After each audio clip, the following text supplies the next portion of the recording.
Salut les Dauphiniens et Dauphiniennes, j'espère que vous allez bien.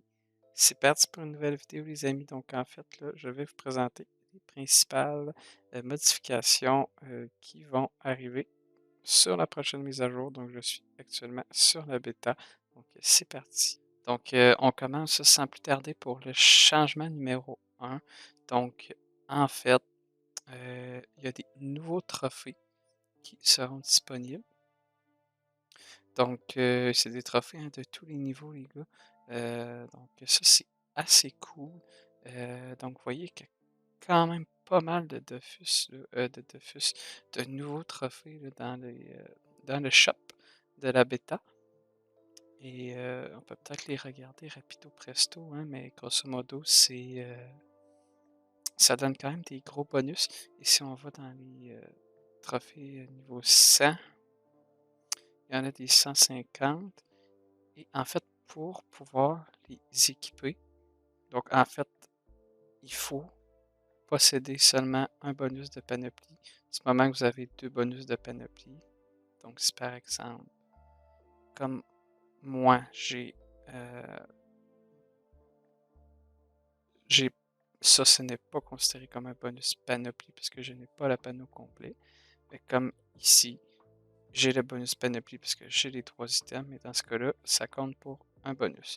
Sauf que je n'ai pas d'autres bonus panoplie sur moi, donc je pourrais équiper les nouveaux trophées. Donc ça, c'est assez cool.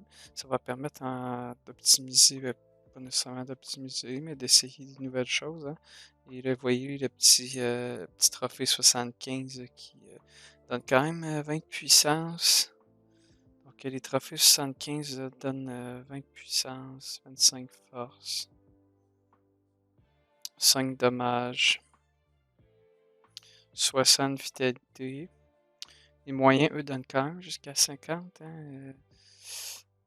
Dans l'élément, euh, c'est un peu de comparer. Si vous voyez, mais par exemple, un trophée 150, là, un trophée qui était déjà dans le jeu, là, est à 60 chances au niveau 150. Alors que lui, là, le petit enragé, là, il est niveau 125, qui permet d'aller chercher 50 force. Donc, ouais, c'est quand même des trophées qui sont assez forts. Et là, on a des 10 dommages air. 400,5. Quand même, hein, 400,5. Et si on va dans les gros trophées, 20 dommages feu, 20 dommages air, donc ça va jusqu'à 20 dommages. Et là, des trophées 100 en caractéristiques, les amis, donc chance, intel, J, etc.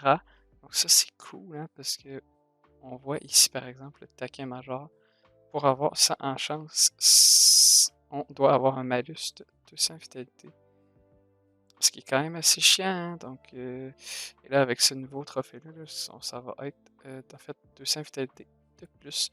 Donc, ça, c'est complètement cheaté, hein, ce trophée-là, en fait. Puissant ini sans malus, alors qu'avant, on avait un trophée avec un malus de 100 vitalité. Donc, ouais, les trophées vont être cheatés. 240 de vitalité pour ce petit trophée-là. 64 dommages poussés. Ça va être intéressant.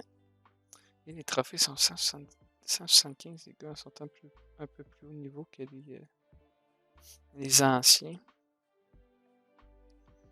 Donc voilà, ça fait le tour, hein, pour les trophées, les amis. On passe aux résistances. Donc, les résistances qui sont limitées, hein, les gars, depuis la mise à jour. Avant, là, en fait, on pouvait atteindre jusqu'à 50% de résistance en pourcentage. Et maintenant, c'est limité à 35.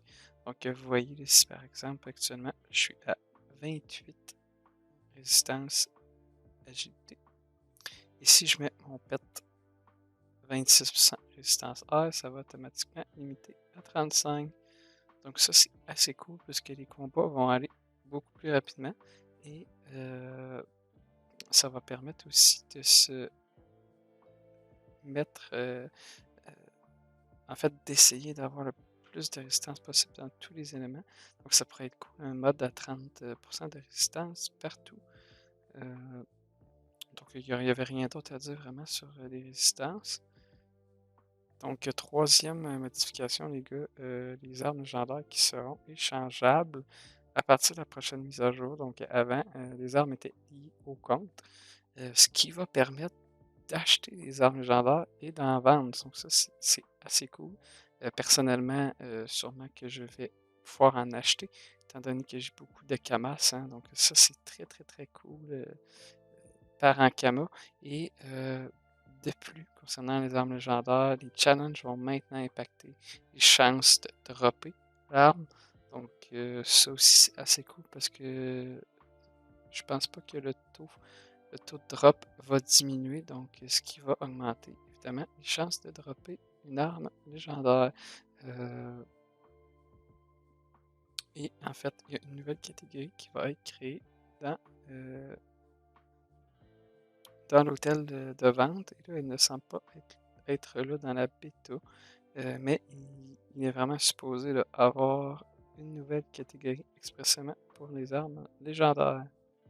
Quatrième modification, euh, il est maintenant possible de voir le poids des runes directement sur celle-ci. Donc ça, c'est assez cool, les gars, parce qu'on peut directement voir le poids des runes en FM, en faisant nos FM hein, sur nos items.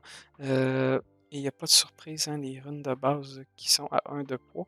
Et il y a certaines runes qui vont changer de poids, comme la rune Cri. Donc la rune Cri qui va désormais avoir 10 de poids alors qu'avant, elle avait 30. Donc, tout simplement parce que le système des coups critiques hein, a changé, comme vous avez pu le remarquer dans ma précédente vidéo.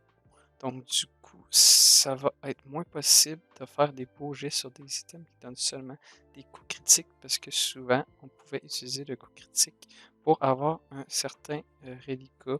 Donc, malheureusement, là, ça va être moins intéressant de ce côté-là.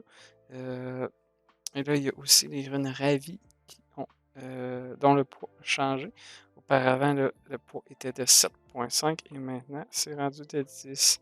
Donc, ça va être en fait un petit peu plus difficile euh, de FM ces items parce qu'évidemment, ça va coûter plus de reliquats. Euh, les runes PA n'ont pas changé au niveau du poids, les runes PM non plus. Donc, c'est vraiment les runes ravies et la rune cri. Cinquième modification, le sort corruption de Limitrof a été modifié. Donc désormais, quand on lance le sort sur un adversaire, l'état pacifiste est appliqué, ainsi que l'état affaibli. Donc en d'autres mots, l'adversaire ne peut pas utiliser son CAC et ne peut pas effectuer de dommages. Donc il y a aussi l'état invulnérable, c'est-à-dire qu'on ne peut pas taper la cible que Linitrof a corrupt. Je tiens à préciser que c'est un gros nerf pour la corruption, les amis, parce qu'auparavant, en fait, quand Linitrof lançait la corruption sur le Samoda, par exemple, eh bien, le Samoda ne pouvait tout simplement pas jouer son tour. Il pouvait seulement utiliser CPM, mais ne pouvait pas utiliser de PA. Mais maintenant, c'est quand même possible de jouer son tour. Donc, si par exemple Linitrof me corrupte, eh bien, je pourrais soigner. Je ne peux juste pas taper. Donc ça, c'est une très grande nuance. Et ce qui va complètement changer, en fait, les combats. Et moi, je trouve ça assez cool, hein, parce que je me souviens un nombre de combats hein, où que je me suis fait corrupt et qu'on a perdu le combat à cause de cela. Donc, ça va être un grand soulagement. Et là, en fait, on ne peut juste pas taper. Parce que là, si vous voyez, quand on tape, ça tape de 0. Hop, mais je peux quand même donner des PM à mes alliés. Hop, donc ça c'est très très cool. Donc voilà les amis, j'espère que vous avez apprécié la petite vidéo. C'était de Fustache QC. Je déconnecte. À plus.